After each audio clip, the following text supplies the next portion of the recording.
I should let you all know that the broad theme for today, for most of all of our previous shows, is where I'm coming from. And that could be physical, that could be a perspective, that could be experiential.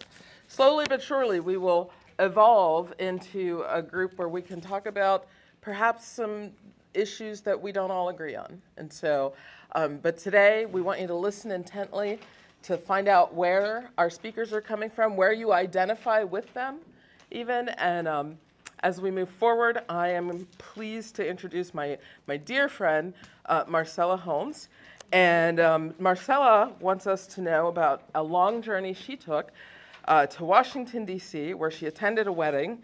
And the experience of that let her know that she should not go too far away from home without having a friend as a traveling partner. So let's welcome Marcella.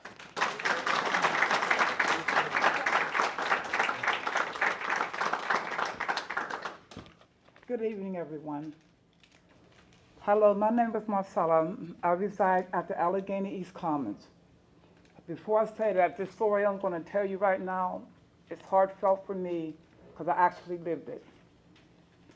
Just want to tell you a bit about myself. When I was young, I grew up on the north side attending a small Baptist church on Wilson Avenue, accepting Jesus Christ as my Lord and Savior at an early age. One summer day, while going to work, it was about 5:30 in the morning. I was walking along on Smallman Street. I noticed people in the bar who were very loud. I proceeded along the street, approaching the bus stop. I pulled out my Bible.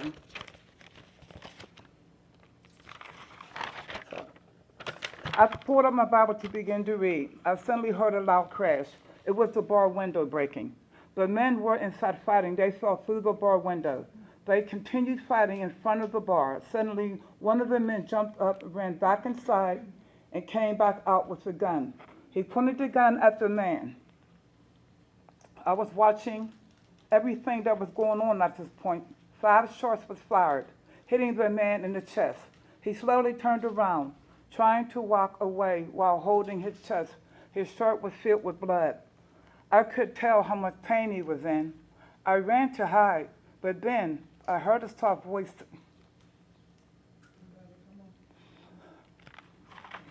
I heard a soft voice say, "Do you believe in what you're reading?" And I responded, "Yes, Lord."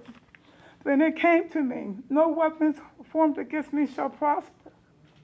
I turned back around, walking up to the wounded man. He was crying out, "Help me, help me." I suddenly became distracted by shutting windows.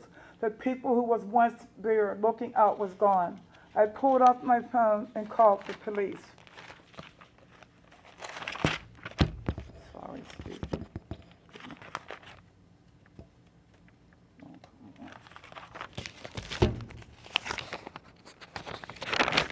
Telling the wounded guy I would not leave him.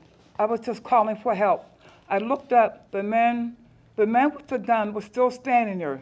This time he was pointing the gun at me, but it wouldn't fire. He quickly turned around and ran back with the other people in the bar. They all jumped in their cars and sped off. Later, the suspects were caught after I gave a description to the police. The man was taken to the hospital. Days later, I got a call from the police saying if it wasn't for your faith and your bravery, the man would not have lived. He also said the young man said thanking me for helping him. In conclusion, I was feeling afraid when it first happened.